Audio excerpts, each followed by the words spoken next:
दुनिया की सबसे ज्यादा सताई जाने वाली बदनसीब महिला जिसके मरने के 187 साल बाद तक भी उसके बट्स यानी पीछे के हिस्से को इस्तेमाल किया गया। कहानी जानकर आपकी भी रूह कांप जाएगी और अर्चना पूरन सिंह की ऐसी कहानी जिसे सुनकर आप सभी सच में रो पड़ेंगे। और प्रभास की सालार और SRK की डंकी एक ही दिन रिलीज होने पर कौन किसके लिए खतरा बनेगा और आखिर इजराइल में पैदा हुआ लाल बछड़ा पूरी दुनिया के लिए खतरा क्यों बन गया है और एक प्लेबॉय का काम कैसा होता है, क्या प्लेबॉय बनना सच में बहुत सुहाना होता है, जानने के लिए बने रहिएगा वीडियो के एकदम अंत तक। Fact number 12, the Kapil Sharma show की अर्चना जी को आपने हमेशा हंसते हुए देखा होगा, लेकिन जैसा कि कहते हैं हर एक हंसते हुए चेहरे के पीछे हजारों रोते हुए चेहरे होते हैं। अर्चना जी की भी रुला देने वाली रियल लाइफ कहानी कुछ ऐसी ही है। अभी अर्चना के पति परमीत सेठी हैं, लेकिन आपको जानकर हैरानी होगी कि परमीत उनके दूसरे पति हैं। इनके पहले पति कौन है ये आज तक अर्चना जी ने ओपन नहीं किया और ऐसा इसलिए क्योंकि वो शख्स अर्चना को बहुत बुरी तरह पीटा करता था। यही वजह है कि उन्होंने अपने पहले पति से तलाक ले लिया। तलाक के बाद उनका आदमियों से भरोसा टूट सा गया था, लेकिन परमीत सेठी ने वापसी उनकी जिंदगी बदल दी। अपने परिवार के खिलाफ जाकर परमीत ने 1992 में अर्चना से शादी कर ली, लेकिन उन्होंने अपनी शादी को परिवार से 4 साल तक छिपा कर रखा।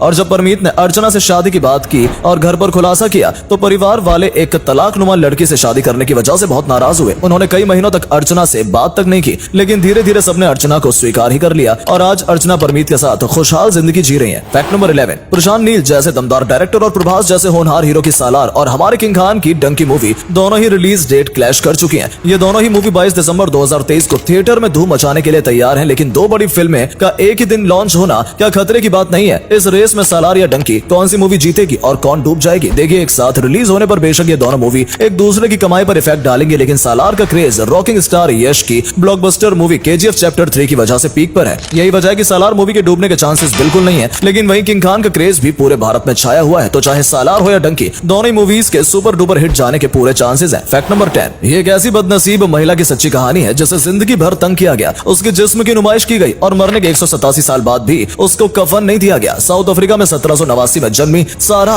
बारटमैन की कहानी आपको सच में रुला देगी। बचपन में ही उनके माता पिता दोनों की मृत्यु हो गई, इसलिए उन्होंने अपना पूरा बचपन नौकरानी की तरह अलग अलग घरों में काम करके बिताया। सारा का शरीर बाकी महिलाओं जैसा सामान्य नहीं था। वो जैसे जैसे बड़ी हुई उनके शरीर का पिछला हिस्सा यानी हिप्स बहुत बड़े हो गए और एक समय ऐसा आया कि उनका हिप्स उनके शरीर से काफी ज्यादा बड़ा दिखने लगा। साउथ अफ्रीका उस समय अंग्रेजों का गुलाम था। सारा अपनी जिंदगी में बिल्कुल अकेली थी। आसपास से जो भी गुजरता वो उनके हिप्स का मजाक उड़ाते थे। एक दिन अलेक्जेंडर डनलॉप नाम के एक अंग्रेज की उन पर नजर पड़ी और वो सारा को जबरदस्ती लंदन ले गया, जहां वो उसके हिप्स को दिखाने के लिए शो रखा करता था और भारी मुनाफा कमाता था। धीरे धीरे सारा लंदन में इतनी फेमस हो गई कि रोज उसके कई पर्सनल शोज होने लगे। पर्सनल शो में लोग सारा के बट्स को छूते थे और उनके साथ जबरदस्ती में वो सब किया जाता था जिसकी आप कल्पना भी नहीं कर सकते। आगे जाके जब लंदन में ऐसे शोज को बैन कर दिया गया तो अलेक्जेंडर ने सारा को फ्रांस में भेज दिया। वहां भी उनके साथ वही चीजें की गई। इनके अत्याचारों और शोषण की वजह से उन्होंने शराब और ड्रग्स लेने शुरू कर दिए, जिस वजह से सिर्फ 26 साल की उम्र में 29 दिसंबर 1815 को फ्रांस की राजधानी पेरिस में एक स्टेज शो के दौरान सारा की मौत हो गई। लेकिन मौत के बाद भी उनके शरीर को चैन से नहीं छोड़ा गया। मरने के बाद उनके बर्ड्स को कई हिस्सों में काटकर पेरिस म्यूजियम ऑफ मैन में रख दिया गया। इसके 187 साल बाद साउथ अफ्रीका के पहले काले राष्ट्रपति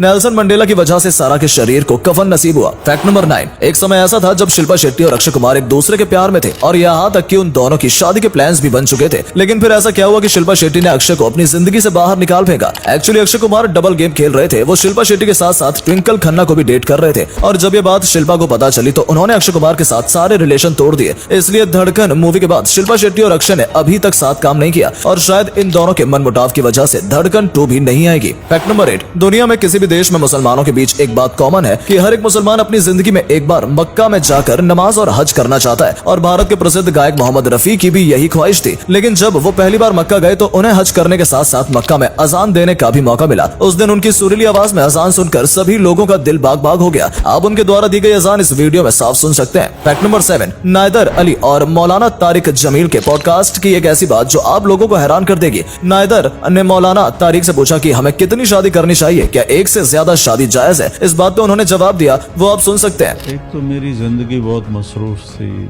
यानी मौलाना तारिक और हदीस का साफ साफ मानना है कि आप शादी 2, 3, 4 कितनी भी कर सकते हैं, लेकिन शर्त बस ये है कि आपको अपनी हर एक बीवी को समय और इंसाफ देना होगा। फैक्ट नंबर 6, तनुश्री दत्ता ने अपने फिलहाल ही के एक इंटरव्यू में नाना पाटेकर के बारे में एक ऐसी बात कही जिससे नाना पाटेकर जी के सभी फैंस मेरी तरह बौखला गए हैं। तनुश्री ने इंटरव्यू में कहा कि नाना पाटेकर कभी भी अपने बलबूते पर पिक्चर हिट नहीं कर सकते और आज उनकी औकात नहीं है कि वो अपने दम पर पिक्चर बेच सके। इनका कहना है कि नाना पाटेकर को अपनी फिल्म की प्रमोशन के लिए इसकी जरूरत है। ये लोग कौन है और कहां से आते हैं? सच सच कहूं तो मुझे आज ही पता चला कि तनुश्री दत्ता नाम की भी एक एक्ट्रेस बॉलीवुड में है। इनको कोई बताया कि नाना पाटेकर बादशाह था, बादशाह है और बादशाह रहेगा। बाकी आपको इनकी बातों पर क्या कहना है कमेंट में जरूर बताइएगा। फैक्ट नंबर 5, आखिर स्वर कोकिला कहलाने वाली लता मंगेशकर जी का निधन कैसे हुआ था? लोगों के बीच ये अफवाह है कि उनकी मृत्यु कोरोना की वजह से हुई, लेकिन उनके निधन के पीछे की असली वजह न्यूमोनिया था। न्यूमोनिया एक लंग्स डिसीज है जिसमें सांस लेने में तकलीफ होती है और इसी बीमारी से ग्रसित लता जी ने 92 वर्ष की उम्र में मुंबई के ब्रीच कैंडी हॉस्पिटल में दम तोड़ दिया। लेकिन भारत में आज तक न उनके जैसी कोई गायिका थी और ना ही होगी। भगवान उनकी आत्मा को शांति दे। फैक्ट नंबर 4, तारक मेहता का उल्टा चश्मा शो के अय्यर भाई को तो आप पहचानते ही होंगे। इनका असली नाम तनुज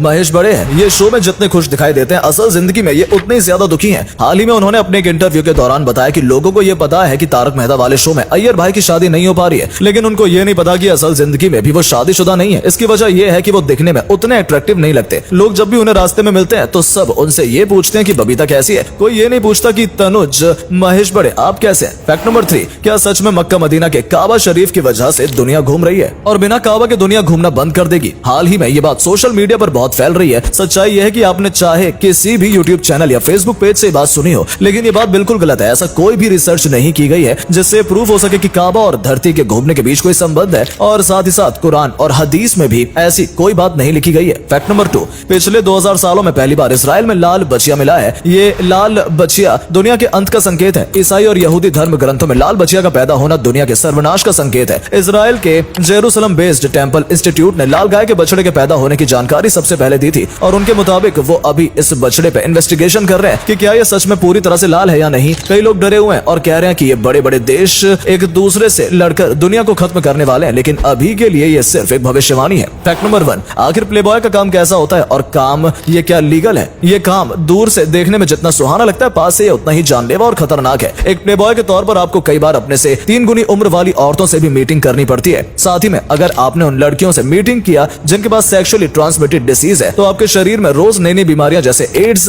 गोनोरिया और सिफिलिस हो सकते हैं। यही वजह है कि प्लेबॉय बनने के कारण आज तक हजारों लड़कों की बहुत बुरी मौत हुई है। अगर इंडिया की बात करें तो ये इंडिया में बिल्कुल इलीगल है और प्लेबॉय बनने के लिए आपको किसी भी ऑनलाइन फ्रॉड में नहीं पड़ना चाहिए। उम्मीद है कि आपको वीडियो पसंद आई होगी, इसलिए वीडियो को लाइक और अपने दोस्तों में शेयर जरूर